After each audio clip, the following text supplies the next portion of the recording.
बैठे रहो। चलो इधर देखो, कल हम लोगों ने energy of a particle performing SHM का डेरिवेशन किया था, है ना। बात बंद करेंगे, सब लोग बोर्ड पे ध्यान देंगे। काइनेटिक एनर्जी का फॉर्मूला आया था अपने पास। क्या फॉर्मूला था काइनेटिक एनर्जी का? देखो, हाफ के ए स्क्वायर माइनस एक्स स्क्वायर, या फिर इसको और एक चीज़ लिख सकते हैं हम लोग, हाफ के की जगह आ जाएगा एम ओमेगा स्क्वायर ए स्क्वायर माइनस, ये काइनेटिक एनर्जी आई थी, करेक्ट। फिर पोटेंशियल एनर्जी का फॉर्मूला निकाले थे हमने, हाफ के एक्स स्क्वायर या फिर half m omega square x square. और फिर टोटल एनर्जी निकाली थी हमने, हाफ के ए स्क्वायर या फिर हाफ एम ओमेगा स्क्वायर ए स्क्वायर या फिर हाफ एम वी मैक्स का square. These are the formula we have already derived, है। एक चीज़ हम लोगों को साफ साफ दिखाई दे रही थी कि जो टोटल एनर्जी होती है उसकी वैल्यू हमेशा कांस्टेंट रहती है, क्योंकि उसमें एक्स नहीं आ रहा है, देखो, है ना, के आ रहा है, फोर्स कांस्टेंट फिक्स है, और दिए गए एसएचएम के लिए एम्पलीट्यूड भी क्या रहता है, फिक्स रहता है। तो टोटल एनर्जी की वैल्यू क्या आती है बेटा? कांस्टेंट आती है, फिक्स आती है हर पॉइंट पर। एसएचएम में आप कोई भी पॉइंट ले लो, बताओ, अभी कुछ किया भी नहीं और हाथ ला लोगे मेरे।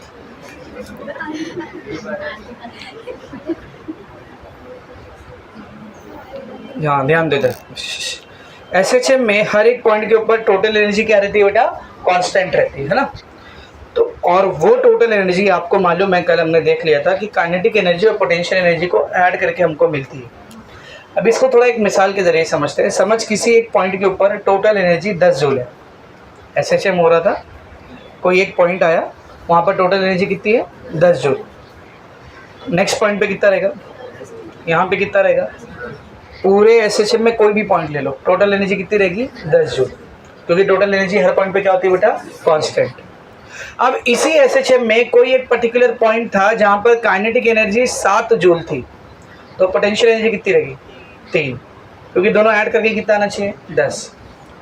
किसी पॉइंट पर पोटेंशियल एनर्जी 6 जूल थी, तो काइनेटिक एनर्जी कितनी रहेगी? 4। अब जरा ध्यान से सुनना, कोई एक ऐसा पॉइंट आ गया जहाँ पर काइनेटिक एनर्जी 10 जूल हो गई। क्या बोला मैंने? काइनेटिक एनर्जी 10 जूल हो गई, तो पोटेंशियल एनर्जी कितनी रहेगी? 0, क्योंकि टोटल एनर्जी कितनी होनी चाहिए बेटा? 10 ही होना चाहिए। मतलब वो जो पॉइंट रहेगा जहाँ पर काइनेटिक एनर्जी 10 जूल है, पोटेंशियल एनर्जी 0 जूल है, मतलब उस पॉइंट पर टोटल एनर्जी पूरी की पूरी काइनेटिक एनर्जी के फॉर्म में ही प्रेजेंट है, पोटेंशियल एनर्जी है ही नहीं। और we can say the energy is purely kinetic only. वहाँ पे सिर्फ कौन सी एनर्जी है? काइनेटिक, पोटेंशियल नहीं। और इसी तरह अगर कोई ऐसा पॉइंट है जहाँ पर पोटेंशियल एनर्जी 10 जूल होगी, तो काइनेटिक एनर्जी कितनी हो जाएगी? 0। तो वहाँ की पोटेंशियल एनर्जी ही किसके बराबर है? टोटल एनर्जी के बराबर, 10 जूल। पोटेंशियल एनर्जी ही किसके बराबर है? Total energy. काइनेटिक एनर्जी है ही नहीं उधर, सिर्फ और सिर्फ पोटेंशियल एनर्जी। समझ में आ रही है ये सारी बातें? तो कहाँ पर होता है ऐसा, कौन से पॉइंट्स है, वो सब देखते हैं हम लोग, ठीक है। सब बोर्ड पर देखो, स्पेशल केसेस फॉर्मूले वो अपने सामने रखे हुए, उसी के ऊपर हम लोग स्पेशल केसेस अप्लाई कर रहे हैं। सबसे पहला केस ले रहा हूं मैं, at mean position. At mean position, तो बेटा एक बात मुझे बताना, मीन पोजीशन पे डिस्प्लेसमेंट कितना होता है? 0। Very good. मीन पोजीशन से ही तो डिस्प्लेसमेंट नापा जाता है। डिस्प्लेसमेंट कहाँ से नापते हैं हम लोग? Mean position. तो जब आप मीन पोजीशन पे ही हो तो डिस्प्लेसमेंट कितना रहेगा? 0। Now what is the formula of potential energy?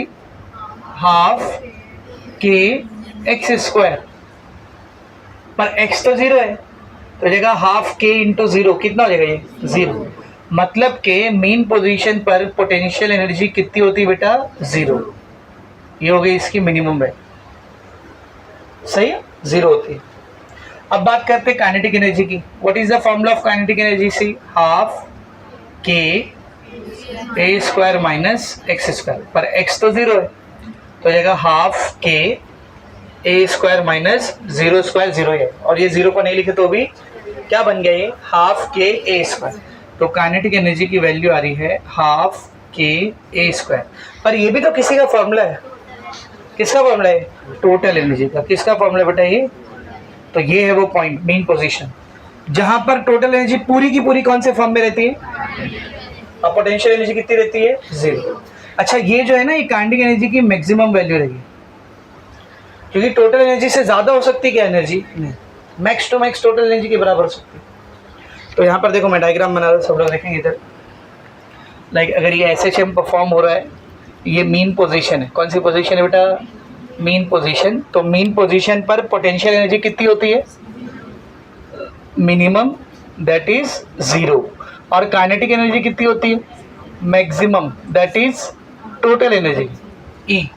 इसके बराबर, E के बराबर। अच्छा ये फॉर्मूला यूज करो, चाहे ये फॉर्मूला चाहे ये, वही चले, दोनों समझ में आ रहा अच्छे से।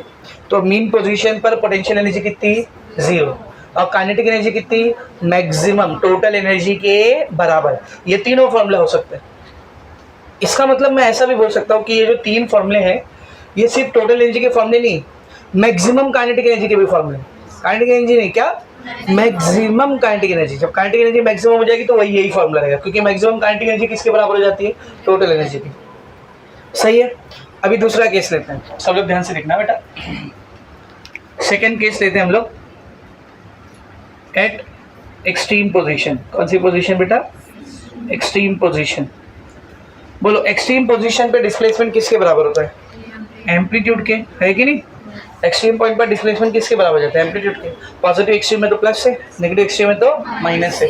तो देखो जरा काइनेटिक एनर्जी कितनी रहेगी, हाफ के ए स्क्वायर माइनस एक्स स्क्वायर, यही फॉर्मूला होता है ना। ये हाफ को ऐसे रहने दे, के को ऐसे रहने दे, ए स्क्वायर को ऐसे रहने दे, एक्स की जगह क्या रखना है, ए। अब बेटा ए स्क्वायर माइनस ए स्क्वायर 0, तो हाफ के इंटू 0 कितना हो जाएगा, ये काइनेटिक एनर्जी कितनी आ गई, काइनेटिक एनर्जी कितनी आ गई, 0। और 0 है मतलब मिनिमम, काइनेटिक एनर्जी कितनी आ गई। कॉमन सेंस की बात है, कॉमन सेंस की बात। एक्सट्रीम पॉइंट पर वेलोसिटी 0 होती है, तभी तो पार्टिकल रुकता है वहाँ पे। और जब वेलोसिटी 0 हो गई तो अपने आप काइनेटिक एनर्जी 0 हो जाएगी। समझ अच्छे से। तो एक्सट्रीम पॉइंट पर काइनेटिक एनर्जी कितनी होती है बेटा, 0। अब निकालते हैं एक्सट्रीम पॉइंट की पोटेंशियल एनर्जी।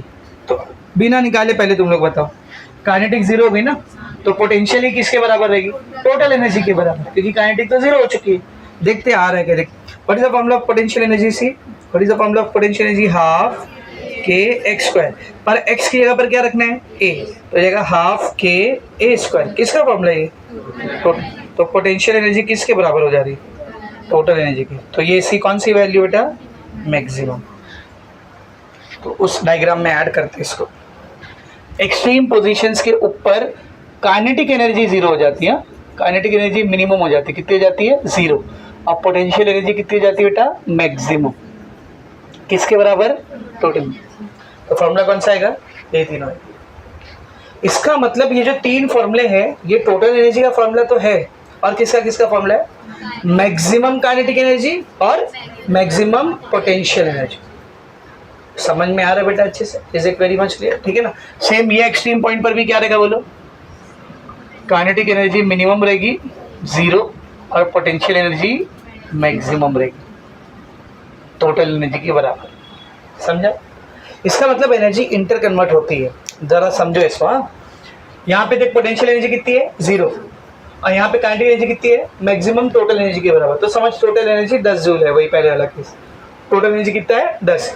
तो ये 0 है, ये 10 है। पर वहां पहुंचते पहुंचते ये 0 से कितनी हो जा रही है, 10 हो जा रही है। और ये 10 से कितनी हो जा रही है, मतलब ये 0 से 10 हुई है, मतलब बढ़ते गई है। और ये 10 से 0 हो गई, मतलब कम होते गई। तो जैसे जैसे हम लोग मीन से एक्सट्रीम की तरफ जाते हैं, पोटेंशियल एनर्जी क्या होने लगती है, बढ़ने लगती है, और काइनेटिक एनर्जी कम होने लगती है। समझ रहे। यहाँ पर पोटेंशियल 0 थी, काइनेटिक 10 थी। आगे बढ़े, पोटेंशियल 1, काइनेटिक 9, ये बढ़ गई, ये कम हो गई। और आगे बढ़े, ये 2 यहाँ, और आगे बढ़े 3 7, और ऐसे ही चलते चलते जब एक्सट्रीम पर पहुंच जाओगे तो काइनेटिक 0 हो जाएगी कम होते होते, और पोटेंशियल बढ़ते बढ़ते 10 हो जाएगी। समझ में आ रहा है बेटा। तो इसका मतलब मैं ऐसा बोल सकता हूँ कि मीन पॉइंट के ऊपर एनर्जी जो होती है वो प्योरली काइनेटिक होती है। देखते रहे डायग्राम में क्या बोलूँ।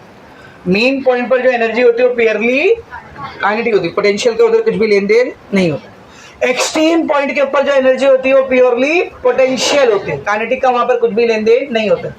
और मीन और एक्सट्रीम के बीच में जितने भी पॉइंट्स है, इन पॉइंट्स पर जो एनर्जी होती है वो काइनेटिक भी होती है और पोटेंशियल भी होती है। समझ में आ रहा है अच्छे से। और एक चीज़ जो आपको याद रखनी, जो न्यूमेरिकल्स वगैरह में बहुत काम आती है, जरा ध्यान से देखना बेटा, एमसीक्यू वगैरह में बहुत काम आती है। जब आप मीन से एक्सट्रीम की तरफ जाते हो, क्या लिखा मैंने, मीन से एक्सट्रीम, मीन टू एक्सट्रीम, जब हम लोग मीन से एक्सट्रीम की तरफ जा रहे हैं तो बताओ पोटेंशियल एनर्जी क्या हो रही है, पोटेंशियल एनर्जी क्या हो रही है, बढ़ रही है, और काइनेटिक एनर्जी क्या हो रही है, कम हो रही है। चाहे ये मीन से वो एक्सट्रीम पर जाओ, चाहे ये मीन से ये एक्सट्रीम पर, मीन से एक्सट्रीम तक जाते वक्त पोटेंशियल एनर्जी क्या होती है, बढ़ती है, और काइनेटिक एनर्जी क्या होती है, कम होती है।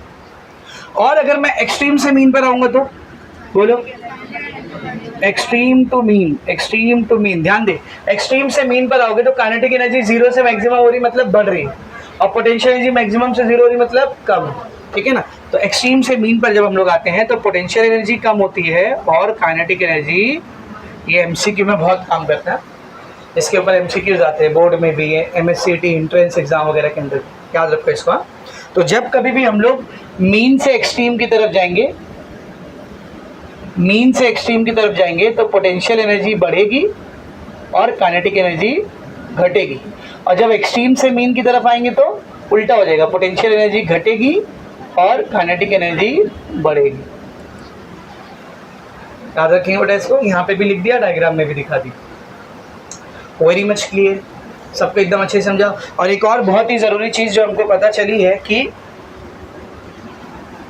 मैक्सिमम काइनेटिक एनर्जी का फॉर्मूला बराबर होता है किसके, मैक्सिमम पोटेंशियल एनर्जी के फॉर्मूले के, और वो बराबर होता है किसके, टोटल एनर्जी के फॉर्मूले के, जिसके टोटल अपने पास कितने फॉर्मूले लाइन से, 3 फॉर्मूले, कौन कौन से, हाफ के ए square, half m omega square ए square, half m v max square, यही टोटल एनर्जी का फॉर्मूला है, यही मैक्सिमम काइनेटिक एनर्जी का फॉर्मूला है, यही मैक्सिमम पोटेंशियल एनर्जी का फॉर्मूला है। समझ में अच्छे से, is it very much clear. Minimum kinetic energy का क्या वैल्यू है, 0, मिनिमम पोटेंशियल एनर्जी का क्या वैल्यू है, 0, याद रखें, ठीक है।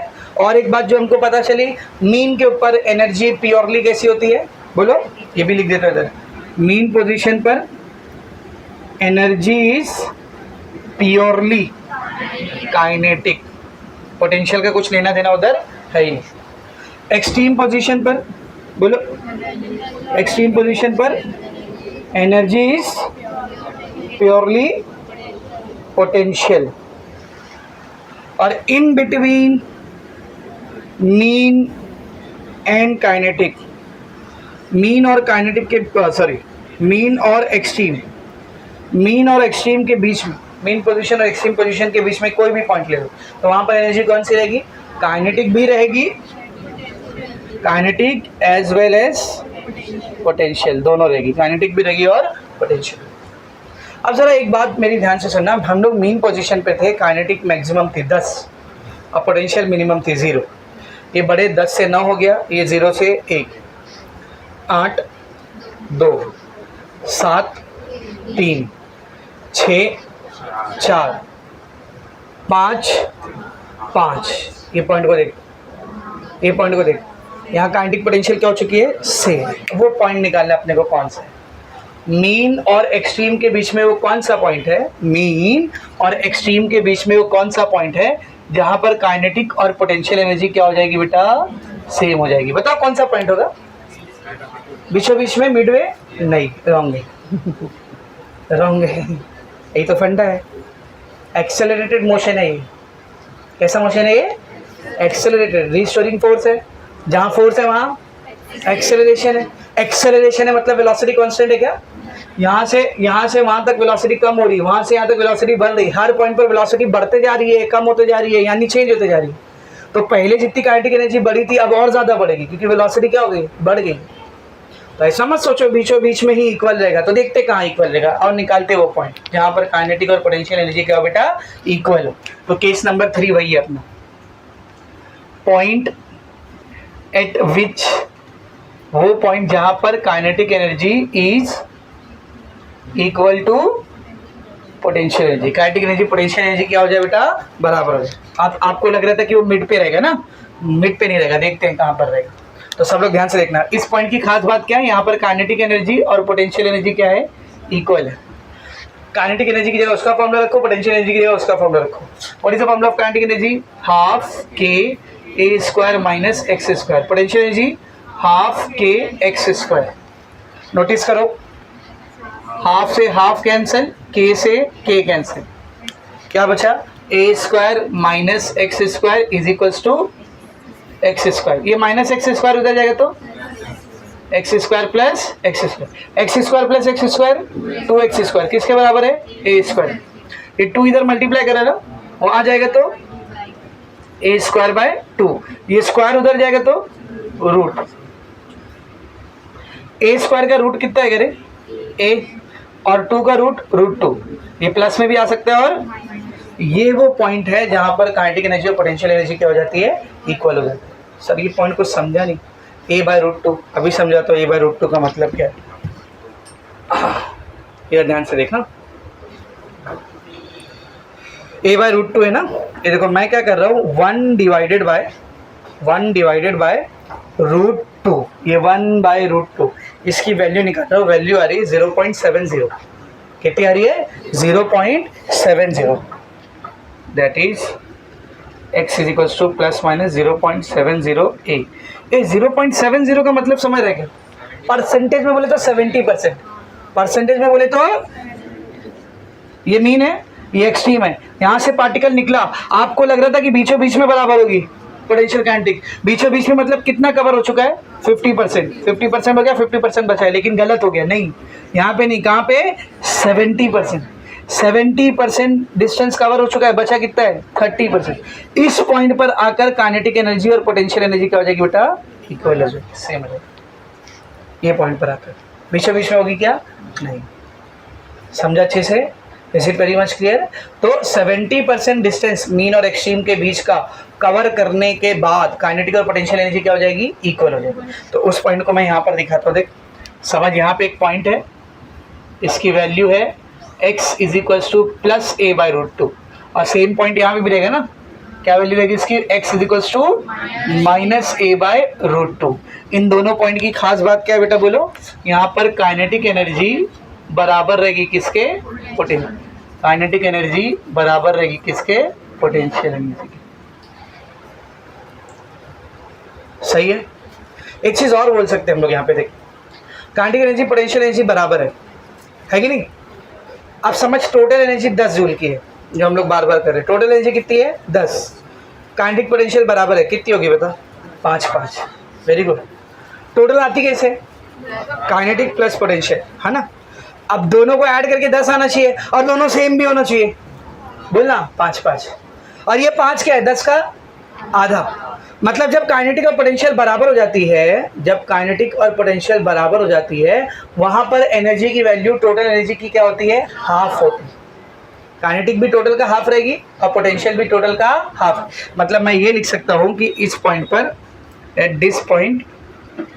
दिस पॉइंट काइनेटिक और पोटेंशियल एनर्जी बराबर तो है, साथ ही साथ काइनेटिक और पोटेंशियल एनर्जी की वैल्यू टोटल एनर्जी का क्या है बेटा? आधा है, हाफ. समझ में आ रहा है अच्छे से? एक लास्ट चीज, वो जो आपने गलत फहमी पाल लिए थे ना कि बीचों बीच में इक्वल हो जाएगा, तो हुआ तो नहीं. तो देखते बीचों बीच में कितना होगा. बीचों बीच में कितना होगा वो देखते हैं. इक्वल तो नहीं हुआ. इक्वल हुआ क्या? नहीं. इक्वल कहाँ जाके हुआ? ए बाय रूट 2, मतलब 70% डिस्टेंस कवर करने के बाद. तो देखते हैं बीचों बीच में कितना होगा. समझ में आ रहा अच्छे से? तो तीसरा case, at x is equals to a by 2. Displacement amplitude का कितना है? आधा है बीचों बीच में. डिस्प्लेसमेंट एम्पलीट्यूड का कितना बेटा? आधा है बीचों बीच में. हाँ ठीक है ना. तो इधर निकालते पहले, लेट्स से काइनेटिक एनर्जी. पहले क्या निकाल लो बेटा? मैं या पहले पोटेंशियल एनर्जी निकाल लो. पोटेंशियल एनर्जी का फॉर्मूला क्या है? Half K x square. Half ऐसी रहने दो, के ऐसी रहने दो. एक्स का वैल्यू क्या है? ए बाय 2. एक्स पे स्क्वायर लगे तो यहाँ पे भी स्क्वायर है. कितना हो जाएगा देखिए? हाफ के ए का स्क्वायर डिवाइड बाय 2 का स्क्वायर कितना हो जाएगा? 4. ये 4 को 2 से मल्टीप्लाई करेंगे, 1/8 के ए स्क्वायर. ये किसकी वैल्यू आई? Potential energy. सही है. अभी काइनेटिक एनर्जी निकालते हैं. Kinetic energy is equals to half के ए स्क्वायर माइनस एक्स स्क्वायर. ये हाफ को ऐसी रहने दो, के को ऐसी रहने दो, ए को ऐसी रहने दो, ए स्क्वायर, एक्स का वैल्यू कितना है a/2, और यहाँ पर a/2 का स्क्वायर। सॉल्व करेंगे इसको, हाफ के ए स्क्वायर, ए का स्क्वायर ए स्क्वायर, 2 का स्क्वायर 4, हाफ के 4 into A square 4a square minus A square divide by 4, 4a square में से a स्क्वायर गया, बोल 3a स्क्वायर बाय 4, ये 4 को 2 से मल्टीप्लाई किया 1/8 k इंटू 3a स्क्वायर।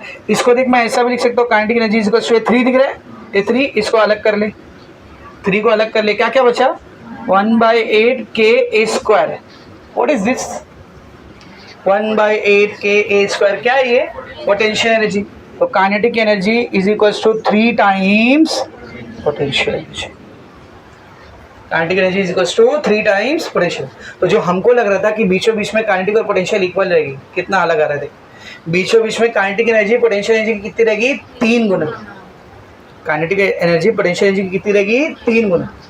यानी अगर पोटेंशियल एनर्जी 3 जूल है तो काइनेटिक एनर्जी 9 जूल रहेगी, पोटेंशियल एनर्जी 6 जूल है तो काइनेटिक एनर्जी 18 जूल रहेगी, 3 गुना।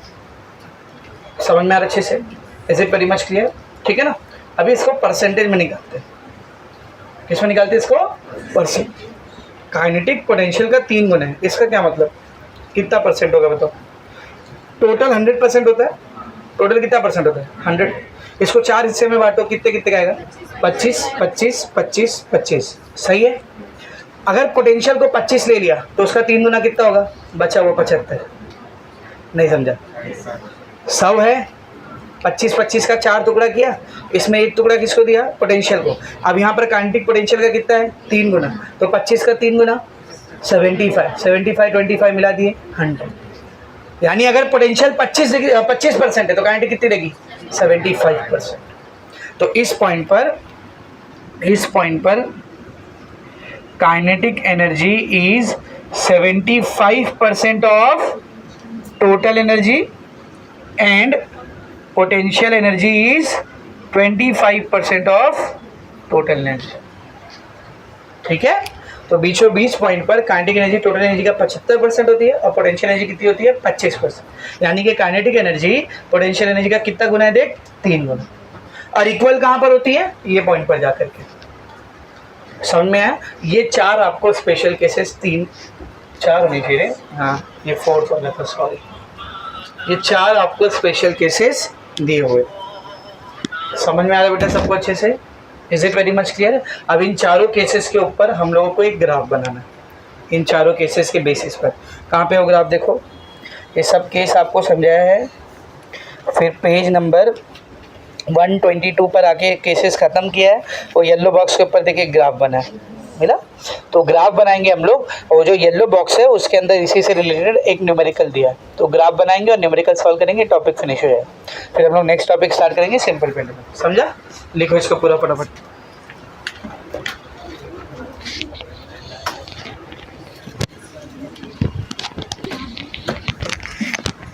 क्या कर रहे हैं हम लोग, ग्राफ पर देखेंगे सब लोग।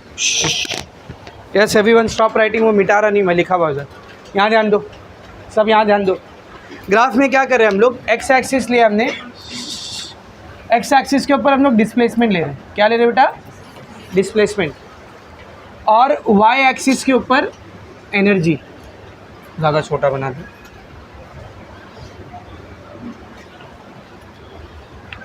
एक्स एक्सिस पे डिस्प्लेसमेंट लेना है हमको, ठीक है, और वाई एक्सिस के ऊपर एनर्जी लेना है। Very much clear. अच्छा ये देखिए ओरिजिन है, सर यहाँ क्यों नहीं ले रहे हो ओरिजिन, यहाँ पे क्यों लिए, क्योंकि बेटा डिस्प्लेसमेंट जो होता है राइट साइड के लिए पॉजिटिव होता है और लेफ्ट साइड के लिए नेगेटिव। तो अब मुझे डिस्प्लेसमेंट पॉजिटिव भी दिखाना है और नेगेटिव भी दिखाना है, इसीलिए मैंने ओरिजिन बीच में लिया, ताकि ये साइड की वैल्यू पॉजिटिव वाली रहेगी और ये साइड की वैल्यू नेगेटिव वाली। अच्छा यहाँ पर डिस्प्लेसमेंट कितना है 0, तो आप मुझे बताइए कौन सा पोजीशन है फिर, mean position. Very good, this is mean position, सही है। राइट साइड पे डिस्प्लेसमेंट ज़्यादा से ज़्यादा कितना हो सकता है, प्लस ए, वेरी गुड, कितना प्लस ए, और लेफ्ट साइड पर माइनस ए। तो ये दोनों पॉइंट क्या दिखा रहा है हमको, बोलो ये दोनों पॉइंट क्या दिखा रहा है, एक्सट्रीम, ये पॉजिटिव एक्सट्रीम है और ये नेगेटिव एक्सट्रीम है। ठीक है, जरा ध्यान से देखो, इस पॉइंट को थोड़ा सा ऊपर एक्सटेंड करते हैं, सेम ये वाले पॉइंट को भी थोड़ा सा ऊपर एक्सटेंड। अब बात करते हैं एनर्जी की। तो एनर्जी की मैक्सिमम वैल्यू होती है टोटल एनर्जी के बराबर, है ना।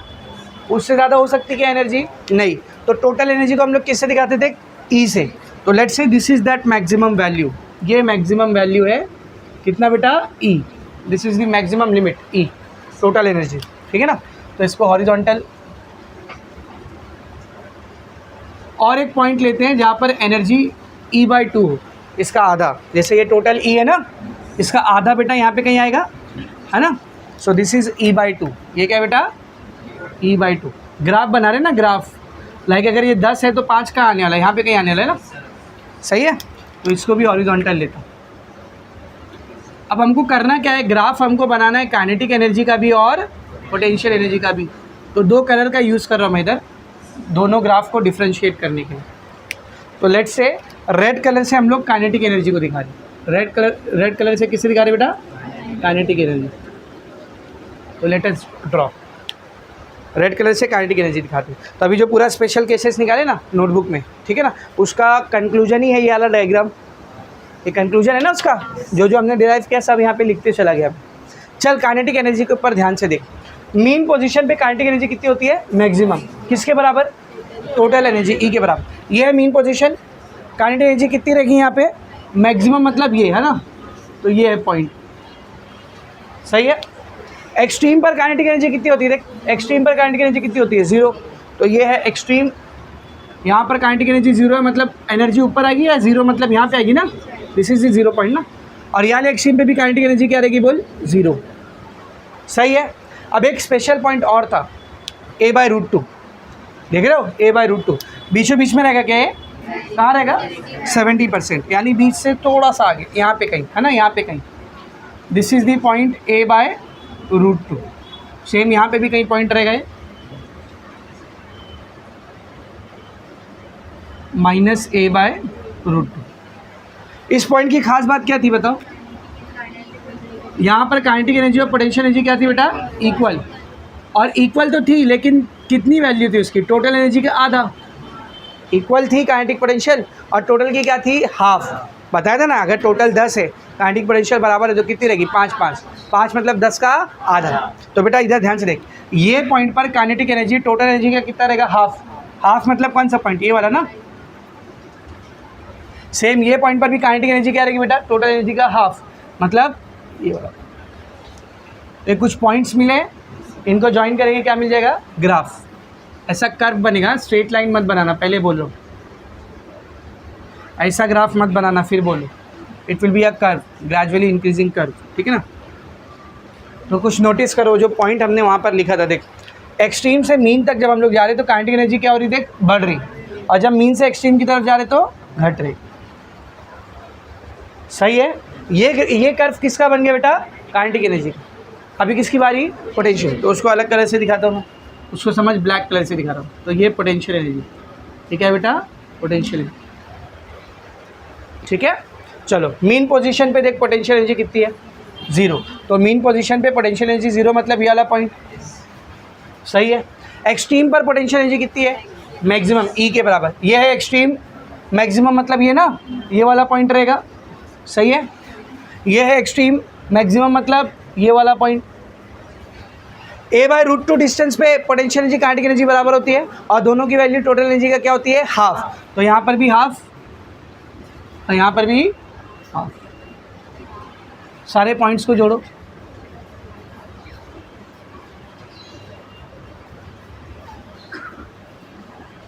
अरे रे रे रे,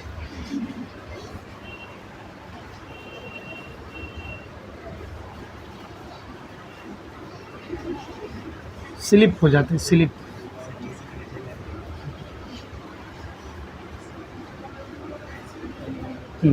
ठीक है। तो ये ग्राफ बन गया बेटा किसका? Potential energy. काइनेटिक का ऐसा बनना, तो पोटेंशियल का उल्टा बनेगा, क्योंकि ध्यान से देख, एक्सट्रीम से मीन तक जाते वक्त पोटेंशियल एनर्जी कम होती, और फिर मीन से एक्सट्रीम तक जाते वक्त बढ़ती है, सही है। तो ये वाला जो ग्राफ है ये पोटेंशियल एनर्जी का बन गया, और ये वाला जो ग्राफ है ये काइनेटिक एनर्जी का बन गया। अब बेटा नोटिस करना, ये वाला जो पॉइंट है, ये वाला पॉइंट कुछ नोटिस कर रहे हो, इस पॉइंट पे रेड कर्व और ब्लैक कर्व दोनों सेम पॉइंट पे कट कर रहा है, मतलब यहाँ पर जितनी काइनेटिक एनर्जी उतनी ही पोटेंशियल। तो यही खास बात थी ना इस पॉइंट की, काइनेटिक और पोटेंशियल एनर्जी क्या थी बेटा, इक्वल। तो इस पॉइंट पर काइनेटिक एनर्जी बराबर है किसके, पोटेंशियल एनर्जी। सेम यहाँ पे भी इस पॉइंट पर काइनेटिक एनर्जी बराबर है पोटेंशियल एनर्जी की। समझा बेटा, ये बन गया आपका वो ग्राफ जो वहाँ पे बना हुआ। कैसे बना समझा। अब उसके नीचे एक न्यूमेरिकल दिया है, उसको सॉल्व करते हैं। देखो न्यूमेरिकल, कितना गुस्सा। प्रॉब्लम नंबर 5.9 क्या बोला, ध्यान से देखेंगे सब लोग। The total energy of a particle of mass 200 gram. Particle का मास कितना है बेटा, 200 ग्राम। मास मतलब m दिया है, कितना दिया है m, 200 ग्राम। फिर से पढ़ो, total energy of a particle of mass 200 gram performing SHM is 10⁻² joule. Total energy दी है, क्या दी है, टोटल एनर्जी। टोटल एनर्जी मतलब क्या दिया अपने को, E दिया है, E कितना दिया बेटा, 10⁻² जूल। आगे पढ़ो, फाइंड इट्स मैक्सिमम वेलोसिटी। क्या निकालना है, मैक्सिमम वेलोसिटी मतलब V max। और पढ़ो, अभी ख़त्म नहीं हुआ। एंड पीरियड, पीरियड मतलब टाइम पीरियड, कैपिटल T, ठीक है ना। If the amplitude is 7 centimetre, क्या दिया हुआ है, एम्पलीट्यूड मतलब A, कितना दिया है, 7 सेंटीमीटर।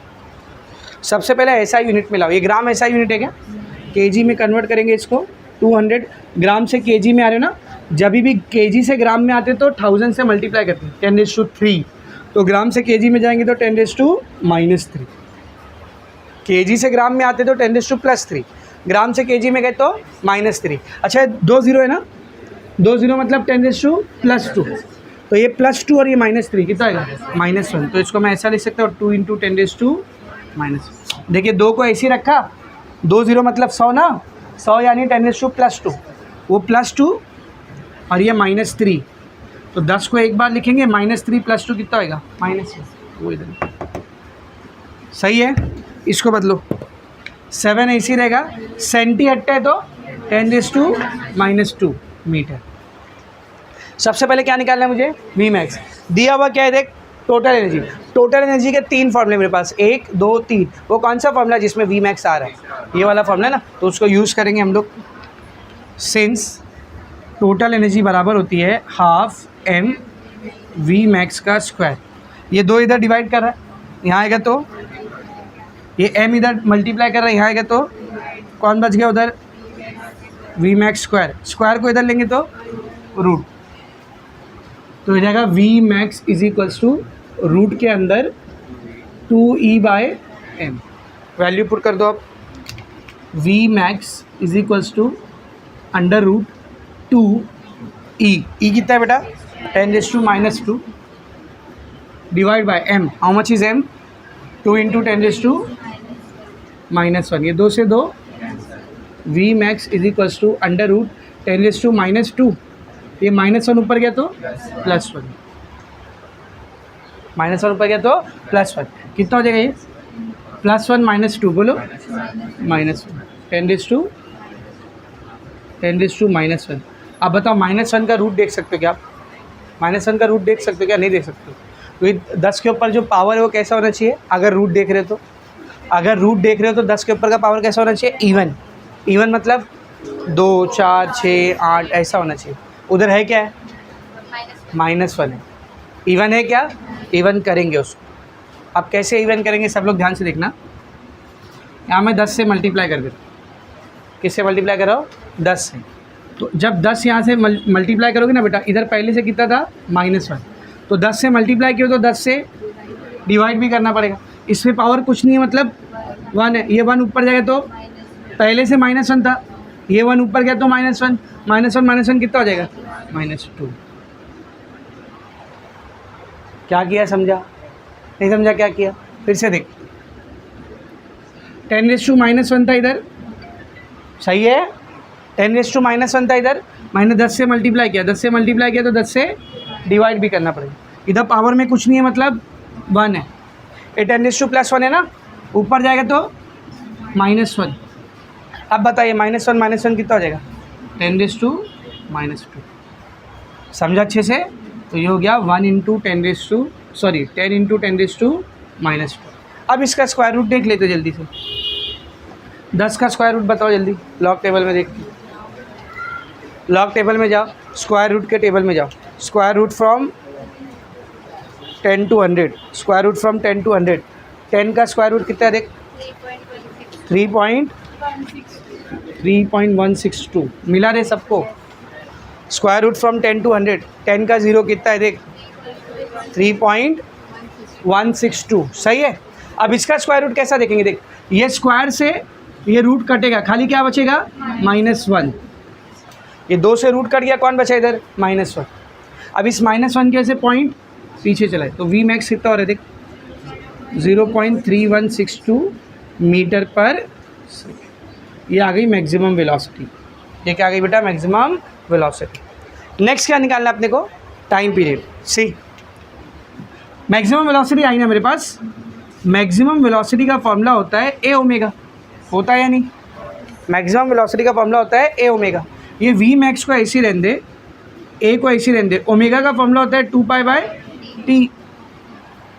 ये टी इधर डिवाइड कर रहा है, यहाँ आएगा तो, और ये वी मैक्स ऊपर है, वहाँ जाएगा तो नीचे, 2π × a/v मैक्स। सबका वैल्यू पुट कर, t = 2 × 3.14 × amplitude. How much is the amplitude, 7 × 10⁻² divided by, नीचे कौन है बेटा, 0.3162। अब आपको भी पता है कैसे सॉल्व होने रहा है, लॉग से, लेकिन थोड़ी आसानी करते हैं हम लोग, इधर ध्यान से देखिए। ये 7 × 2 कितना हो जाएगा, 14 × 3.14। अब मुझे भी पता है 0 पॉइंट में है तो बार बार आने वाला है, अभी बार से बचते हैं हम लोग थोड़ा। ये -2 है ना, नीचे जाएगा तो +2, 0.3162 × 10⁻²। अब ये +2 के ऐसे पॉइंट 2 नंबर आगे चला, कितना हो जाएगा ये, 14 × 3.14 डिवाइड बाय 31.6। अब इसको लॉग से सॉल्व, तो क्या हो जाएगा देख, बाहर क्या आएगा बेटा, एंटी लॉग। इसका लॉग डायरेक्ट देखेंगे, रुको, पहले कैरेक्टर 6 पॉइंट से पहले कितना नंबर है, 2 में से 1 गया, 1 पॉइंट। फिर इसका, अच्छा ये मल्टीप्लाई कर रहे हैं ना, प्लस, पॉइंट से पहले 1 नंबर है, 1 - 1 0 पॉइंट। अब ये नीचे आ गया ना, नीचे आया तो माइनस, पॉइंट से पहले कितना नंबर है, 2 में से 1 गया। अब बताओ लॉग, 14 का 0, हाँ 1461, 31 का 4, हाँ 4969, 31 के 6 का 2, 5000। ये तीनों का लॉग लिख दिया मैंने। अभी प्लस माइनस करते फटाफट। 1.41461, 0.4969, 9 और 1 10, 6 6 12 और 1 13, 9 और 1 10 4 14, 4 और 2 6 1, -1.5000, 6 में से 5 गया 1, 0.1430। तो ये आ रहा है t = NT log ऑफ 0.1430। अच्छा, अगर 0 पॉइंट रहता है तो इंटू 10 लिखने की ज़रूरत नहीं होती, डायरेक्ट NT log देखेंगे। 14 का 3 कितना है, 13, एक नंबर के बाद पॉइंट, तो 1.39। आगे का 0 नहीं भी लिखे तो भी ये अपना आंसर। समझा, 2 चीज़ बोला था, v max, this is the value of v max, time period, this is the value of time. यहाँ पर आपका एनर्जी का टॉपिक क्या हो गया है, फिनिश। अब नेक्स्ट टॉपिक है अपना सिंपल पेंडुलम। ये लिखो फिर वो स्टार्ट करो।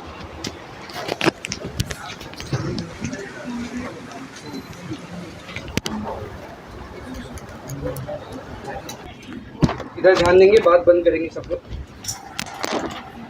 सिंपल पेंडुलम, देखो पेंडुलम पहली बार नहीं पढ़ रहे हम लोग। पेंडुलम ऑलरेडी कहाँ पढ़े हम लोग, रोटेशनल डायनेमिक। और रोटेशनल डायनेमिक में हम लोग ने कौन सा पेंडुलम पढ़े थे, कोनिकल पेंडुलम। अब we are seeing simple pendulum, ठीक है ना। यस, इधर देखेंगे बेटा सब लोग।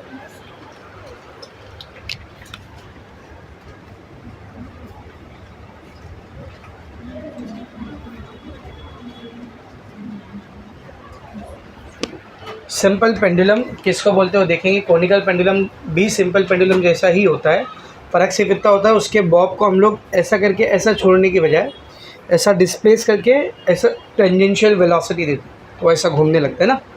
बॉब सर्कुलर मोशन परफॉर्म करता है और जो स्ट्रिंग होती है वो एक कोन बनाते हैं, याद है। तो कोनिकल पेंडुलम क्या होता है, उसका डेफिनेशन, उसका डेरिवेशन, टाइम पीरियड का, ये सब हम लोग रोटेशनल डायनेमिक्स में करके आ चुके हैं। Now what we have to study, we don't have to study conical pendulum, now we have to study simple pendulum। समझ में आ रहा है। सिंपल पेंडुलम को देखेंगे क्या होता है, डेफिनेशन, फिर उसका डेरिवेशन वगैरह करेंगे, टाइम पीरियड का डेरिवेशन करेंगे उसका, और फिर एक स्पेशल टाइप का सिंपल पेंडुलम होता है जिसको सेकंड्स पेंडुलम बोलते हैं, वो करेंगे। और फिर एक क्वेश्चन यहाँ पर जाहिर सी बात है बनता है, distinguish between conical pendulum and simple pendulum. तो कोनिकल पेंडुलम जो कि हमने रोटेशनल डायनेमिक्स में पढ़ा, और सिंपल पेंडुलम जो कि हम लोग यहाँ पर पढ़ रहे हैं, दोनों के बीच में हमको क्या करना है बेटा, डिस्टिंग्विश करना है। समझ में आ रहा है अच्छे से, ठीक है। So let us see it, एक मिनट।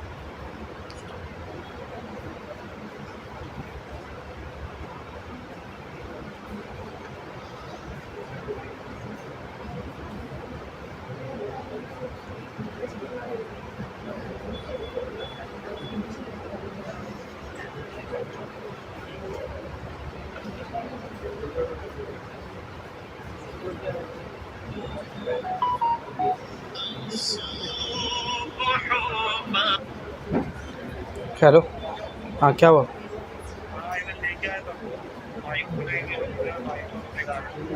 ओरिजिनल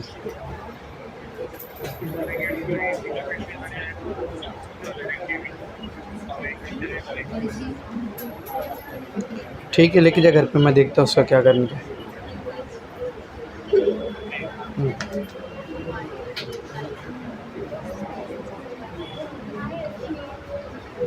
ए बात मत करो।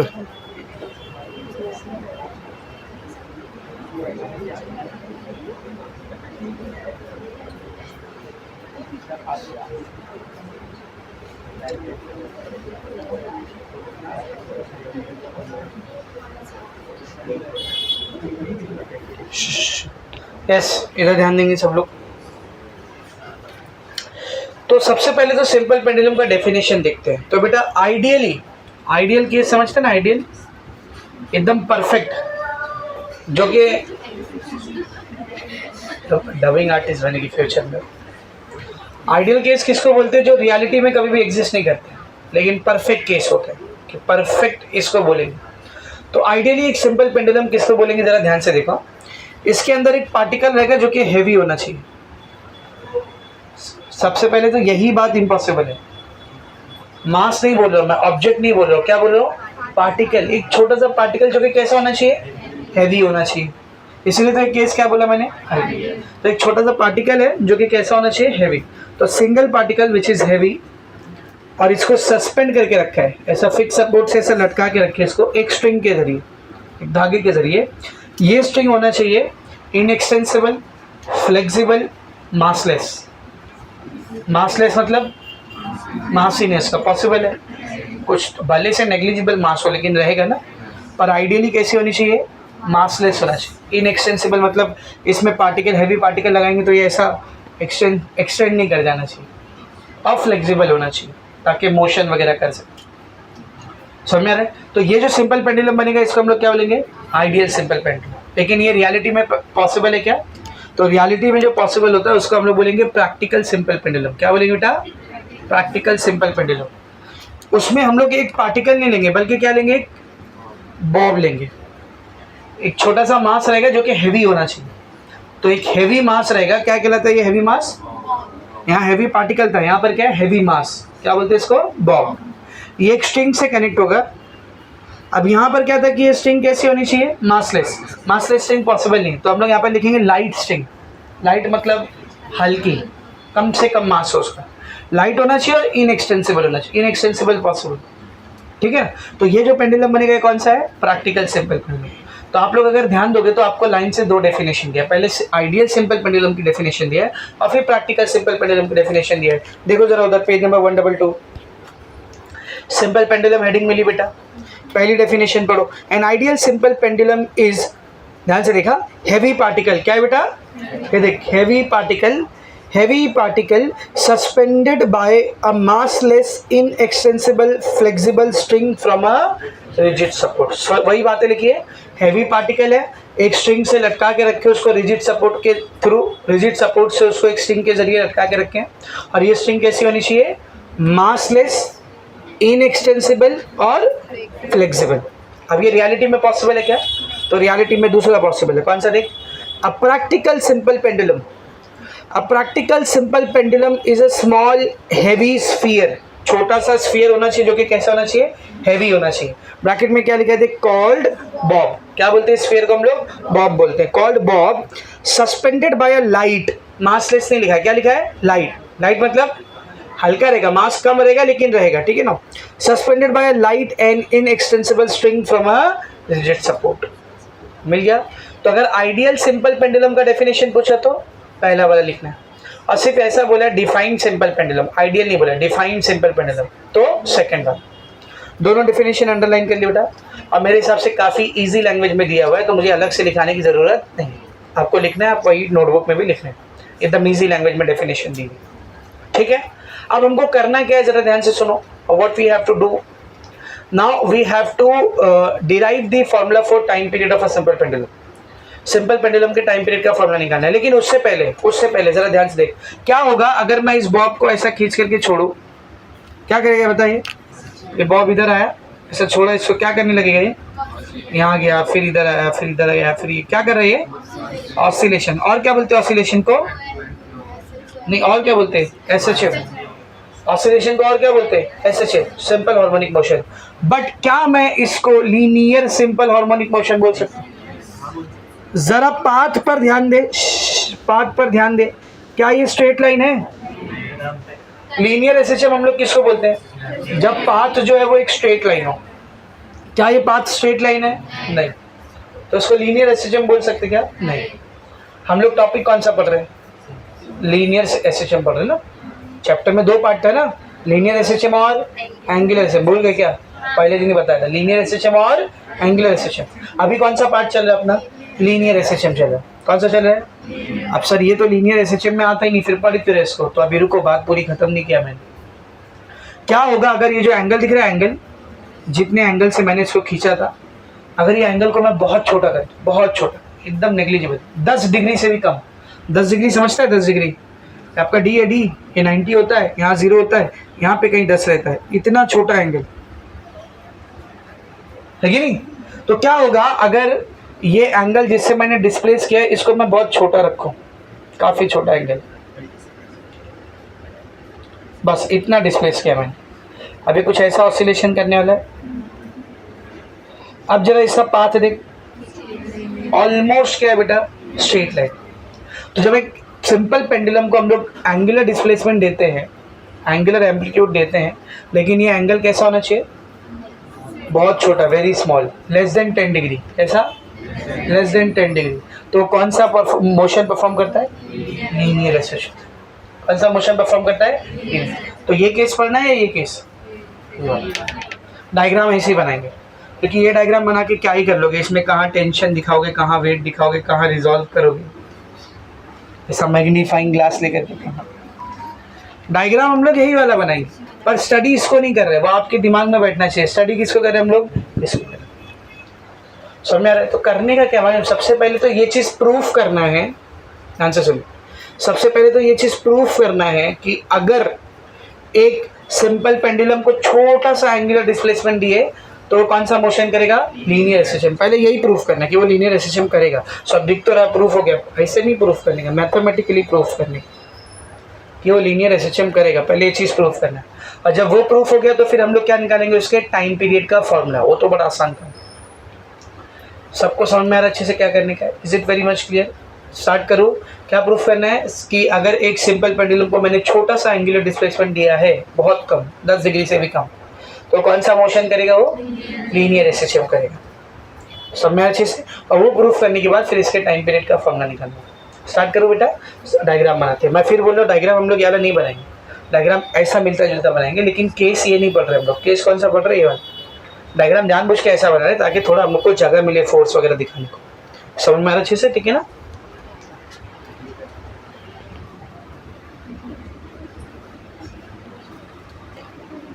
ये देखो, बात नहीं, यहाँ ध्यान दो, इधर देखेंगे सब लोग। तो ये रहा फिक्स सपोर्ट या इसको रिजिड सपोर्ट भी बोलते हैं। ये है स्ट्रिंग, धागा, है ना। What is this? बॉब। ठीक है ना। अब ये जो डिस्टेंस है जहाँ पे कांटेक्ट हो रहा है, सपोर्ट हो रहा है, वहां से लेकर के बॉब के सेंटर तक का ये डिस्टेंस, इसको बोलते हैं लेंथ ऑफ सिंपल पेंडुलम। क्या बोलते हैं बोल? Length of simple pendulum. This is length of simple pendulum. अब मैंने क्या किया, इसको थोड़ा सा एंगुलर डिस्प्लेसमेंट दिया। कितना? थीटा। कितना बेटा? एरो देख रहे हो, ये साइड एरो ऐसा, इस साइड लेके गया। अब जब यहाँ पे लाके इसको छोड़ोगे तो क्या होगा? SHM करेगा ना ये, ठीक है। So it will start performing SHM।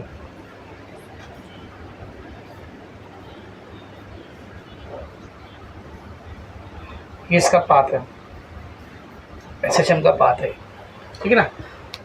Does it look like a linear SHM? बोलो, लीनियर SHM जैसा दिख रहा है कि नहीं? क्योंकि हमने एंगल को ज़्यादा ही ले लिया। कब दिखेगा लीनियर SHM की तरह? जब एंगल 10 डिग्री से कम हो। समझ में अच्छे से? फिर ध्यान से देखो। Consider a simple pendulum of, या फिर अ simple pendulum having Bob of mass m। Bob का मास कितना बेटा? m, and string of length l। String की लेंथ कितनी है बोल? l। स्ट्रिंग की लेंथ कितनी है बेटा? l। जब बाजेगा ना इसका लॉक बटन दबा देना। हाँ, इधर ध्यान से देखो, इधर ध्यान से देखेंगे। मास m और लेंथ कितना है बेटा? l। ठीक है। अब उसका डिस्प्लेसमेंट दिया हम लोग, given an angular displacement, angular displacement theta. Angular displacement ये कैसा? थीटा, विच इज, ब्रैकेट में लिख रहा हूँ, which is very small, less than 10 degree, 10 degree से भी कम। And it starts performing SHM as shown in figure. जो बना है वो लिख दिया, सही है कि भाई एक सिंपल पेंडुलम है, उसके बॉब का मास है m, स्ट्रिंग का लेंथ है l, उसको थीटा एंगुलर डिस्प्लेसमेंट दिए ताकि वो क्या परफॉर्म करे? SHM परफॉर्म करे, जैसा कि डायग्राम में दिख रहा है। अब किसी भी पर्टिकुलर पॉइंट को कंसीडर करते हैं। लेट्स से ये पॉइंट O है, मेन पोजीशन, इसको पॉइंट M नाम देते, इसको पॉइंट N नाम देते। तो एट पॉइंट N पॉइंट के ऊपर ध्यान दो, इसके ऊपर कौन कौन सा फोर्स एक्ट करेगा? बताओ, सबसे पहला फोर्स कौन सा रहेगा? Weight force. कहाँ, कैसा एक्ट करता है weight force? Vertically downward. Very good. तो यहाँ पर सबसे पहला फोर्स लग रहा है वेट, कैसा? Vertically downward. किससे दिखाते हैं इसको? mg। वेरी गुड, चलो याद है। और कौन सा फोर्स एक्ट करेगा? नॉर्मल रिएक्शन नहीं है, इधर कॉन्टैक्ट है, क्या? टेंशन है। जब धागे से मास को बांधते हैं तो मास धागे को खींचेगा, तो धागे के अंदर कौन सा फोर्स आएगा रिएक्शन के तौर पे? टेंशन। कौन सा? और वो धागे के अंदर आएगा, हवा में नहीं आएगा। किधर आएगा? धागे के अंदर। तो यहाँ पे दूसरा फोर्स जो है वो ऐसे एक्ट करेगा, this is your tension force. किससे दिखाएंगे इसको? T dash. हाँ सो चीटिंग है, टी से हम लोग किसको दिखा रहे हैं? टाइम पीरियड, इसीलिए टेंशन को किससे दिखा रहे हैं? T dash. ठीक है ना। तो सब लोग ध्यान से देखो, there are two forces acting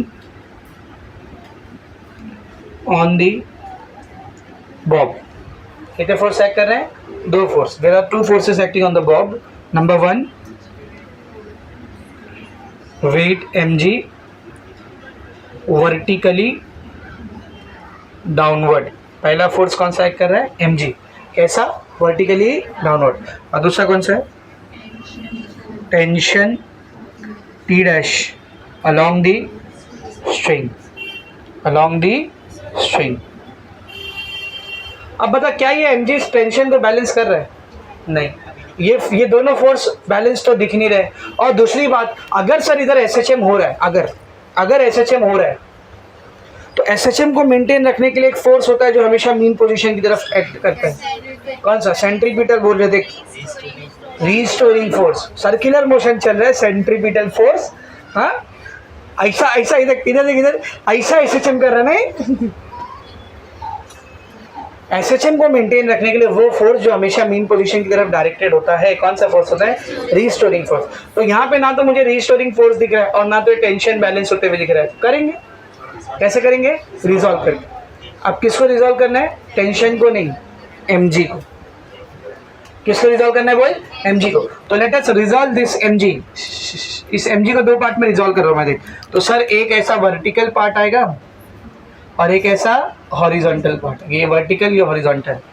अब थीटा कहाँ पर आएगा सर? तो बहुत ध्यान से देखिए, डायग्राम कुछ ऐसा है। हाँ, ये थीटा है, सही है, ये mg है, ये mg है। अगर इस mg को मैं थोड़ा सा ऊपर ऐसा एक्सटेंड करूँ और ये वाली लाइन को ऐसा आगे जाने दो, ये थीटा है ना बेटा, तो यहाँ पे देख ऐसा z बना, दिखा? तो ये कितना रहेगा? थीटा। ये x है, तो ये थीटा है, तो ये भी कितना रहेगा? सही है, z में सेम एंगल बनता है और x में आमने सामने सेम एंगल बनता है। तो ये z बन रहा है, ये थीटा है तो ये थीटा, ये x बन रहा है, ये थीटा है तो ये थीटा, ये mg है और ये वर्टिकल कंपोनेंट दिख रहा है, mg वर्टिकल कंपोनेंट। तो यहाँ पर ये क्या रहेगा बेटा बोल? थीटा। This is theta. अब ये वाला कंपोनेंट थीटा के साथ आया, क्या लिखेंगे? mg cos theta. ये वाला कंपोनेंट थीटा से दूर आया है, mg sin थीटा। इसको रिजॉल्व कर दिया ना, भूल जाओ, ऐसा समझो ये है ही नहीं पिक्चर में। तो कितने फोर्स बचे इधर? 3। कौन कौन से? mg cos theta, mg sin theta और टेंशन। जरा ये टेंशन और mg cos थीटा को देख, अपोजिट है, मतलब क्या कर रहे हैं? बैलेंस कर रहे हैं। ये mg sin थीटा किसकी तरफ डायरेक्टेड है? मीन पोजीशन की तरफ। मतलब ये कौन सा फोर्स है? Restoring force. कौन सा फोर्स है? Restoring force. समझ में आ रहा अच्छे से? Is it very much clear? तो यहाँ पे लिखते हैं resolving weight force mg into its component mg cos theta and mg sin theta। तो mg को उसके दो कंपोनेंट में तोड़ दिए। कौन से दो कंपोनेंट? cos theta और sin theta। mg cos theta क्या कर रहा है बोल? mg cos theta क्या कर रहा है? टेंशन फोर्स को बैलेंस कर रहा है। mg cos theta balances tension. mg cos theta tension force को क्या कर रहे हैं? Balance. And mg sin theta is directed towards the mean position. mg sin theta ही वो फोर्स है जो मीन पोजीशन की तरफ डायरेक्टेड है। तो जो फोर्स मीन पोजीशन की तरफ डायरेक्टेड होता है, कौन होता है वो? Restoring force. That is providing restoring force. कौन सा फोर्स प्रोवाइड कर रहा है? Restoring force. तो रीस्टोरिंग फोर्स को हम लोग F से दिखाते हैं ना, तो F का वैल्यू क्या है बेटा? mg sin theta. F का वैल्यू क्या है बोल? mg sin theta. ध्यान से सुन, as theta is very small. Theta क्या है बेटा? वेरी स्मॉल है। थीटा की वैल्यू बहुत छोटी है, थीटा इज वेरी स्मॉल। तो ये ट्रिग्नोमेट्री का एक कंसेप्ट है, याद रखना है इसको, हमेशा मैथ्स में भी काम आता है, फिजिक्स में भी। अगर थीटा की वैल्यू वेरी स्मॉल होती है, बहुत छोटी, कितनी छोटी सर? 10 डिग्री से कम। कितनी छोटी? 10 डिग्री से कम। तो साइन थीटा का वैल्यू और टेन थीटा का वैल्यू थीटा के बराबर होता है। किसके बराबर होता है बोल? थीटा के बराबर। लेकिन ये जो थीटा है डिग्री में नहीं रहेगा, रेडियन में रहेगा। किस में रहेगा? रुक जा, प्रूफ करके दिखाता हूँ। ऐसे नहीं हजम होएगा, प्रूफ करते तो हजम हो जाएगा, ठीक है ना? इधर देख, सब लोग इधर ध्यान से देखो। इसको हजम करने के लिए हाजमोला, इधर ध्यान से देखो। 10 डिग्री से छोटा कोई भी एंगल बोलो, 10 डिग्री से छोटा कोई भी एंगल बोलो। 5 डिग्री ले लो, जितना छोटा लोगे ना उतना इक्वल आएगा, नहीं उतना भी छोटा मत। 5 डिग्री ले रहा हूँ। कितना ले रहा हूँ बोल? 5 डिग्री।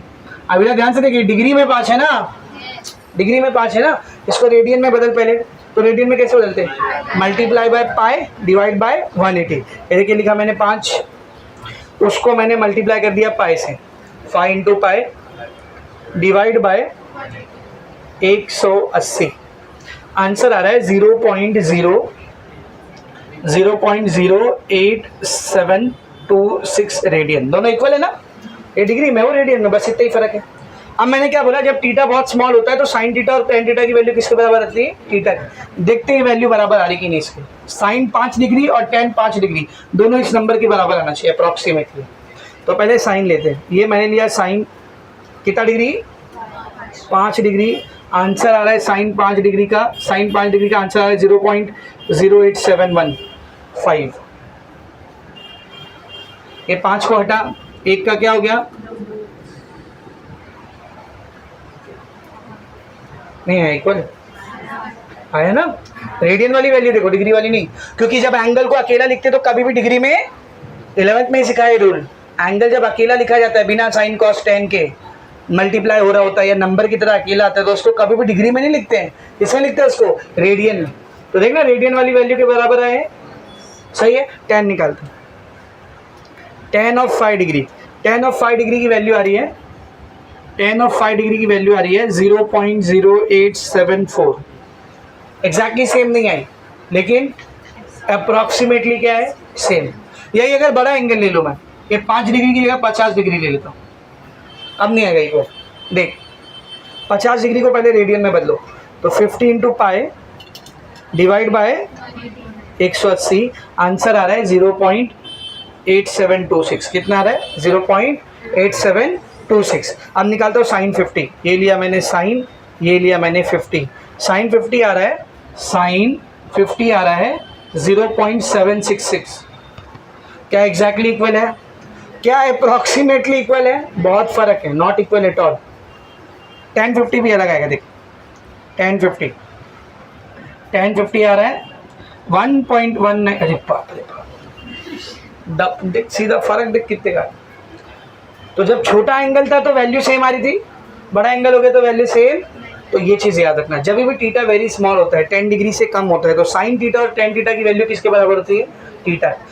जबरदस्ती अपना खुद का मैच ईजाद मत करना। साइन टीटा और टेन टीटा टीटा के बराबर होता है। कॉस टीटा बोला क्या मैंने? करते और फिर बाद में बोलते सर आप ही तो पढ़ाए थे उस दिन, अभी तो प्रूफ भी है मेरे पास। जब टीटा की वैल्यू स्मॉल होती है तो कौन कौन टीटा के बराबर हो जाता है? साइन टीटा और tan theta, not cos theta. और टीटा की वैल्यू बड़ी रहेगी तब वो दोनों भी नहीं रहेंगे। ये सिर्फ किसके लिए वैलिड है? जब टीटा की वैल्यू छोटी हो। छोटी मतलब कितनी? 10 डिग्री से भी कम। समझ में आ रहा है? तो इधर ध्यान से देख, क्या लिख रहा हूँ मैं? As theta is very small, क्योंकि हमने टीटा को क्या लिया बेटा?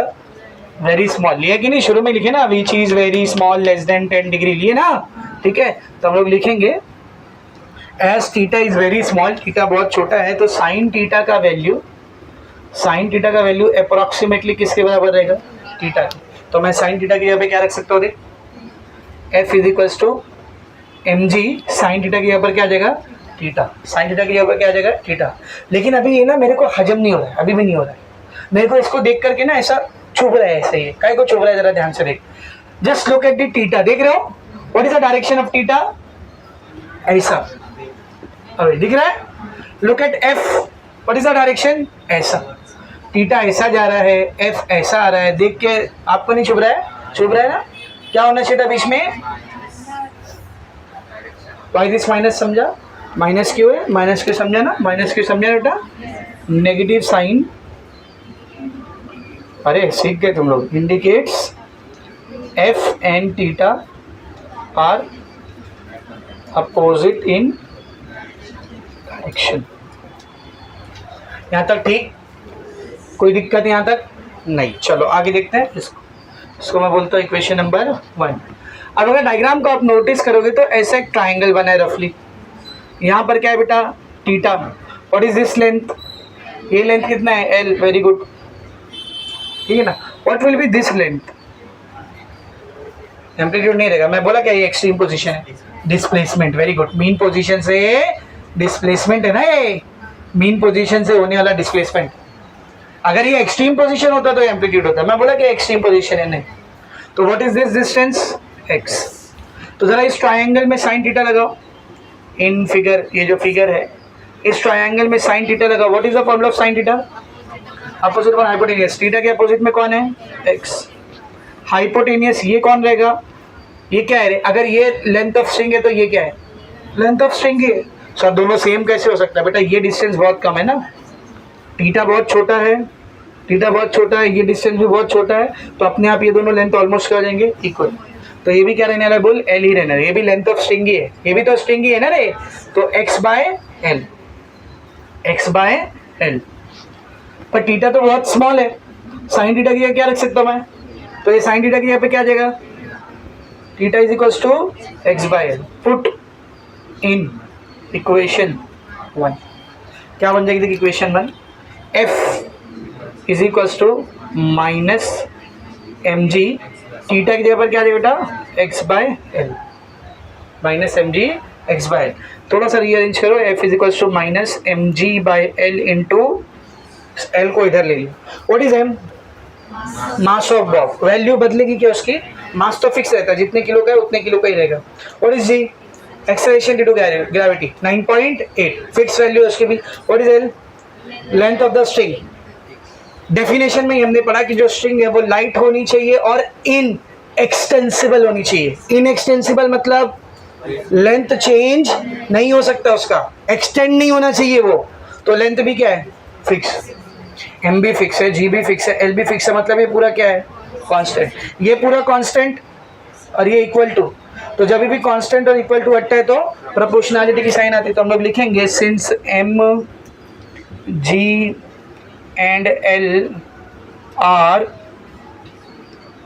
कांस्टेंट, सही है। therefore f is directly proportional to minus, ये कांस्टेंट और इक्वल टू हटा दिया, उसकी जगह क्या आ गया, डायरेक्टली प्रोपोर्शनल टू। अब याद करो जब हम लोग लीनियर एसएचएम का डेफिनेशन पढ़ रहे थे तो मैंने आपको बोला था ये डेफिनेशन नहीं लिख सकते आपकी एक सीधी सीधी लाइन पे एसएचएम होगा तो लीनियर से नहीं, टेक्निकल डेफिनेशन लिखनी थी। जाओ जरा वो डेफिनेशन पे जाओ, टेक्स्ट बुक में जाओ, पेज नंबर 111 मिला, 111 पे अंडरलाइन किया आपने, देखिए येलो बॉक्स के ऊपर मिला। Linear SHM is defined as a linear periodic motion of a body in which, यहाँ से ध्यान दे, force is always directed towards the mean position and its magnitude is proportional to the displacement. सही है, ये वर्ड्स में था ना, ये वर्ड्स में कहाँ से लेके आए थे, इक्वेशन से। पिछले पेज पे देख इक्वेशन मिलेगी, मिली, F is equals to minus K x मिली, कहाँ से आई थी वो equation, f is directly proportional to minus x ना, इसी से तो आई थी ना वो। टेक्स्ट बुक में नहीं मिल रहा तो नोटबुक में मिलेगा, मैं दिखा देता हूँ। नहीं मिलेगा, आज तो ढूंढ के दिखाऊंगा मैं तेरे, नहीं इसकी बुक में ही ढूंढेगा मैं। ये देखो ये लाइन लिखी हमने, f is proportional to minus x. अब ये लाइन किसको डिफाइन करने के लिए निकाले थे हमने, लीनियर एसएचएम। यहाँ पे क्या पढ़ रहे हैं हम लोग, सिंपल पेंडुलम का मोशन, और लाइन आ रही है f is proportional to minus x. पर ये किसकी कंडीशन है, किसकी डेफिनेशन है, लीनियर एसएचएम की। मतलब यहाँ भी क्या परफॉर्म हो रहा है, लीनियर एसएचएम परफॉर्म हो रहा है। But the condition is this theta must be very small. अगर ये थीटा स्मॉल नहीं होता तो यहाँ से पूरा खत्म तफरीक, फिर आ पाती क्या ये लाइन, नहीं आ पाती। तो ये जो है f is directly proportional to minus x, ये लाइन हमने किसको प्रूफ करने के लिए लिखे थे, लीनियर एसएचएम को। ये तो लीनियर एसएचएम को डिफाइन करता है। और ये कर क्या रहे हैं अभी हम लोग, सिंपल पेंडुलम, जब थीटा वेरी स्मॉल हो तो ये लाइन आ गई, मतलब सिंपल पेंडुलम भी अभी फिलहाल कौन सा मोशन परफॉर्म कर रहा है, लीनियर एसएचएम परफॉर्म कर रहा है। समझ में आ रहा अच्छे से, तो ध्यान से देख, that is restoring force is directly proportional to displacement and it is, both are opposite in direction, restoring force displacement को डायरेक्टली प्रोपोर्शनल है और दोनों का डायरेक्शन कैसा है, अपोजिट। इसका मतलब कौन सा मोशन हो रहा है इधर, linear. That is the Bob is performing linear SHM. क्या प्रूफ हो गया यहाँ से, hence proof simple pendulum performs linear SHM आगे आगे आगे if theta is very small less than 10 degree. एक कंडीशन है, अगर थीटा ज्यादा रहेगा तो लीनियर एसएचएम करेगा क्या, नहीं, फिर वो ऐसा एंगुलर एसएचएम करने लगेगा। समझ में आ रहा अच्छे से, तो क्या लिखेंगे हम लोग, hence proved that Bob of simple pendulum performs linear SHM if theta is very small. और भी कुछ कंडीशन है, ना सिर्फ थीटा छोटा होना चाहिए बल्कि जो एम्पलीट्यूड दिख रहा है ये भी छोटा होना चाहिए। जाहिर सी बात है, थीटा छोटा रहेगा तो ये अपने आप छोटा हो जाएगा। और इसकी बनिस्बत ये जो लेंथ है ना, ये काफ़ी बड़ा होना चाहिए। काफ़ी मतलब कितना सर, इससे कम से कम 20 गुना ज़्यादा होना चाहिए। ये जो एम्पलीट्यूड दिख रहा है यहाँ पे, इससे लेंथ कम से कम कितना ज़्यादा होना चाहिए, 20 गुना। 10 गुना ज़्यादा रहेगा तो नहीं चलेगा, वो लीनियर एसएचएम नहीं करेगा, फिर वहाँ पे कर्व बनने लग जाएगा। ये कंडीशंस आपको टेक्स्ट बुक में दी, देख किधर टेक्स्ट बुक में आओ, पेज नंबर 122 पर आओ। डायग्राम बना है, डायग्राम बना बेटा, नहीं उधर नहीं, सॉरी, पेज नंबर 123 पर आओ। उधर 3 पॉइंट देख, point number 1, point number 2, point number 3 मिला। पहला पॉइंट, वो पहले पॉइंट के ऊपर वाली लाइन पर, However, while deriving the expression, the following assumptions are made। ये सब डेरिवेशन करते वक्त कुछ assumptions हमने मेड किए, कुछ assumptions माने, मतलब कुछ assume किए। क्यों assume किए, ताकि मोशन कौन सा हो, लीनियर एसएचएम हो। क्या क्या assume किए, पहला point, the amplitude of oscillation is very small, bracket में पर at least 20 times smaller than the length. ये जो एम्पलीट्यूड है लेंथ से कम कितना छोटा होना चाहिए, 20 गुना, एटलीस्ट, कम से कम, ठीक है। आगे पढ़, दूसरा point, the length of the string is large. जाहिर सी बात है, लेंथ क्या है यहाँ पर, लार्ज है एम्पलीट्यूड की बनिस्बत। तीसरा, during the oscillation the bob moves along a single vertical plane. Bob एक ही प्लेन में मूव करना चाहिए। सर इसका क्या मतलब, इधर ऐसा मूव कर रहा है तो ऐसे ही होना चाहिए। अब तुम हवा में एक पेंडुलम लेकर उसको छोड़ो, वो ऐसा नहीं मूव करेगा, कभी ऐसा होएगा तो फिर हवा की वजह से ऐसा हो जाएगा, फिर ऐसा हो जाएगा, है ना। तो अलग अलग प्लेन में मूव कर रहा है ना, तब ये सब डेरिवेशन वैलिड नहीं है। तो हम लोग क्या मान के चल रहे, बॉब सिर्फ और सिर्फ एक ही प्लेन में मूव कर रहा है, थोड़ा सा भी ऐसा टेढ़ा नहीं हो रहा हो। समझ में आ रहा अच्छे से। एक मेन चीज़ तो मिसिंग है उधर, जो एक मेन अजम्पशन हमने की है, theta should be very small, वो तो उधर लिखे नहीं, तुम लोग लिख लो वहाँ पे ऊपर है ना, उसमें मेंशन कर लेना एक साथ क्या क्या अजम्पशन करके डेरिवेशन किए। चौथा अजम्पशन क्या बेटा, theta is very small less than 10 degree.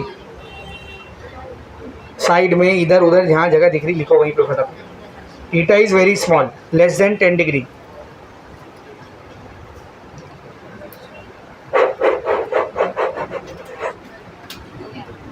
हो गया, theta is very small less than 10 degree. तब सुनो, ये क्वेश्चन कभी कभी ऐसा आता है, prove that simple pendulum performs linear SHM if theta is small. तो ऐसा आया तो यहीं तक करना है, लेकिन कभी कभी इसका क्या पूछता है, टाइम पीरियड। तो अब क्या करेंगे हम लोग, टाइम पीरियड निकालेंगे। एक बात बताओ, हमने ये प्रूफ कर दिया कि सिंपल एसएचएम लीनियर एसएचएम कर रहा है, क्या कर रहा है, लीनियर एसएचएम। तो यार लीनियर एसएचएम के टाइम पीरियड का फॉर्मूला हम लोग ऑलरेडी निकाल चुके हैं। आओ अपनी नोटबुक पे, कम टू योर नोटबुक, वहाँ पे देखो हमने हेडिंग डाला था time period of linear SHM, काफ़ी सारे फॉर्मूले निकाले थे उसके। Time period of linear SHM, इधर दिखा, ये देख आए, time period of linear SHM में डेरिवेशन किए थे हमने। सबसे पहला फॉर्मूला था टी इज इक्वल टू 2π/ω, मिला, इधर देख 2π/ω। फिर दूसरा फॉर्मूला था T is equal to 2π/√m/k। ये सब कौन से एसएचएम के लिए, लीनियर एसएचएम के लिए। नेक्स्ट फॉर्मूला था T is equal to 2π/√, acceleration per unit displacement, निकाले थे फॉर्मूला। ये टाइम पीरियड का फॉर्मूला है, कौन से एसएचएम के लिए, लीनियर एसएचएम के लिए। ये क्या परफॉर्म कर रहा है, लीनियर एसएचएम, तो इसके भी टाइम पीरियड के लिए मैं ये फॉर्मूला यूज कर सकता हूँ। सही है, कर सकता हूँ या नहीं, कर सकता हूँ। देखो कर रहा हूँ, इधर ध्यान से देखना। therefore time period will be will be क्या रहेगा बोल, time period t is equal to 2 pi by under root acceleration per unit displacement. सही है, इधर ध्यान से देख, इधर ध्यान से देख, ये वाली जो इक्वेशन है ना, f is equal to minus m g by l x, इसको मैं बोलता हूँ इक्वेशन नंबर 2, ये 1 थी ना, इसको 2 बोलता हूँ और इसको इक्वेशन नंबर 3 बोलता हूँ। अब मुझे ये चाहिए एक्सेलरेशन पर यूनिट डिस्प्लेसमेंट, ये कितने आराम से आएगा, इधर ध्यान से देख, फ्रॉम इक्वेशन नंबर 2, क्या इक्वेशन नंबर 2 देख, f is equal to minus m g by l into x. ये माइनस क्यों आया था, डायरेक्शन के लिए। तो अगर मैं सिर्फ मैग्नीट्यूड की बात करूं बोलो तो f is equal to minus हट जाएगा, सिर्फ मैग्नीट्यूड की बात करो। अब जहां फोर्स दिखा वहां न्यूटन याद आता है, यहाँ फोर्स दिखा वहां न्यूटन आता है, according to Newton's second law of motion, Newton's second law of motion, ठीक है ना। एफ की जगह पर क्या जगह बोल, m a, m g by l into x, क्योंकि Newton second law of motion बोलता है F is equal to m a. अब क्या होगा देख, एम से एम कैंसल, ये एक्स इधर क्या करे मल्टीप्लाई, यहाँ आएगा तो डिवाइड, ए पहले से था डिवीजन में आ गया एक्स, वहाँ कौन बचा g by l. What is this a, acceleration, division मतलब पर यूनिट, नीचे कौन है एक्स, एक्स बोले तो डिस्प्लेसमेंट, व्हाट इज दिस बोलना, एक्सेलरेशन पर यूनिट आया, आया कि नहीं, अरे बोलती क्या रे चरस गांजा फूक के,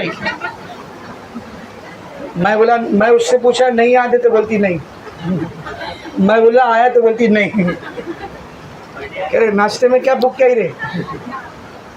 तो एक्सेलरेशन, अब बारिश की आवाज़ आ रही, मेरे को बोलने दो, एक्सेलरेशन पर यूनिट डिस्प्लेसमेंट आ गया ना, इसको पुट करेंगे इक्वेशन नंबर 3 में,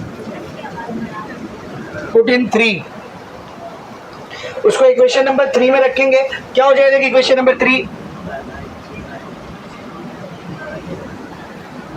time period is equal to 2 pi by under root acceleration per unit displacement की वैल्यू क्या है, g by l, g by l, ये जी बाय एल ऊपर जाएगा तो under root l by ji.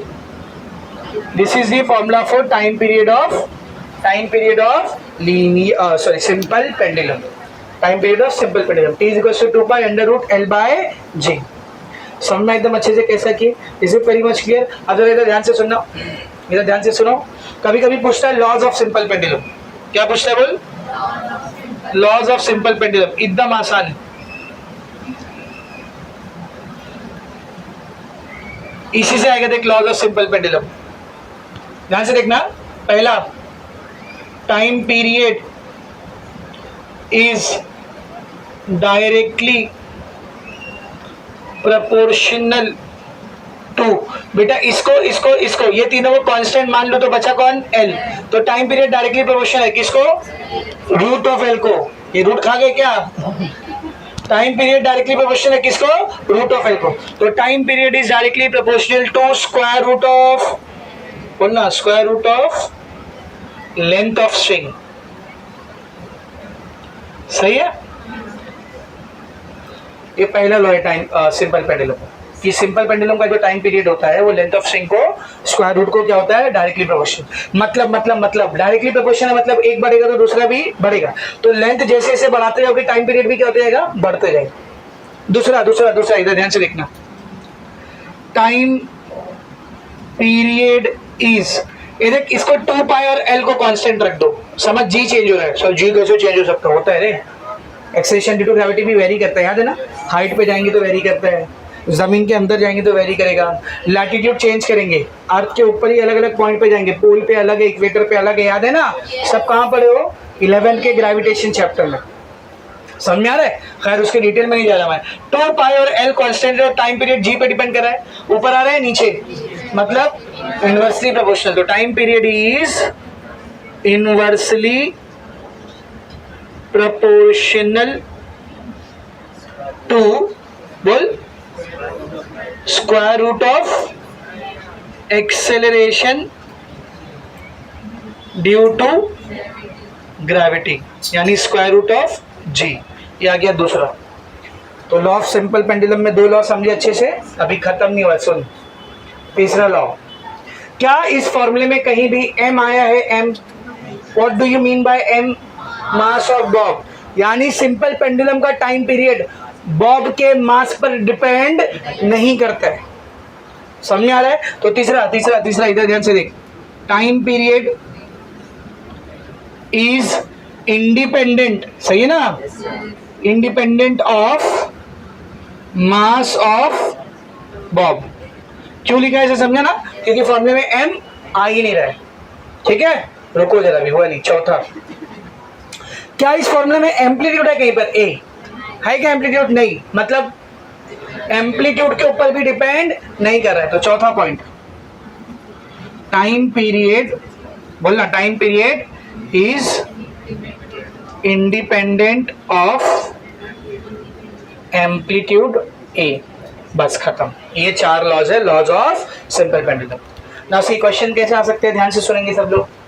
Prove that simple pendulum perform linear SHM if theta is very small. तब क्या करना है, सिर्फ यहाँ तक का करना। कहाँ गया? यहाँ तक। ठीक है, derive the expression for time period of a simple pendulum. अब वहां तक करना एक्सप्रेशन, ठीक है ना। Prove that time period of a simple pendulum is directly proportional to the square root of length. अब क्या करोगे, यहां तक लाओगे, उसके बाद ये वाली लाइन लिख दोगे, खत्म। Prove that time period of a simple pendulum is inversely proportional to the square root of acceleration due to gravity. Same. Prove that time period of a simple pendulum does not depends on the mass of the bob. अब same, ये formula derive किया, नीचे लिखेंगे since there is no mass term in the formula, फॉर्मूले में कोई भी mass term नहीं, hence prove that time period is independent of mass. Last question, prove that time period of a simple pendulum is independent of the amplitude। same formula लिखे। next line क्या आएगी, since there is no amplitude term in the formula hence prove that time period is independent of the amplitude। अब कभी कभी सिर्फ ऐसा question आ सकता है आपको, write down the laws of simple pendulum। क्या बोला मैंने? write down the laws of simple, proof करने बोला है। क्या बोला है? Write down the laws of simple pendulum. तो ये सब करने की कुछ जरूरत नहीं है, सीधा हेडिंग डालेंगे लॉज ऑफ सिंपल पेंडुलम और ये 4 लाइन लिख देंगे, खत्म। समझ में आ रहा है अच्छे से? अब मुझे एक बात बताना, ये जो इक्वेशन आई है, ये जो फॉर्मूला है, किसका है? टाइम पीरियड का ना। तो फ्रीक्वेंसी नहीं बता सकते क्या तुम लोग? बता सकते हो ना? Frequency of simple pendulum. बेटा फ्रीक्वेंसी का फॉर्मूला क्या होता है? 1/t। तो इसको उल्टा कर दे, 2 पाई का क्या हो जाएगा? 1/2 pi under root l by g का, ये आ गया फ्रीक्वेंसी का फॉर्मूला। फिनिश, खत्म सब। समझा अच्छे से? अब एक टॉपिक है इसी से रिलेटेड, सेकेंड्स पेंडुलम। क्या बेटा? Seconds pendulum.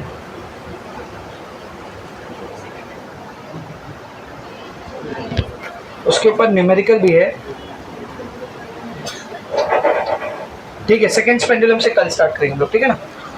या अगर बारिश नहीं रुकी ना तो थोड़ा एक्सटेंड करके पढ़ा दूंगा, ठीक है। इसी वेरी मच, लिखो फटाफट। वैसे भी इतनी बारिश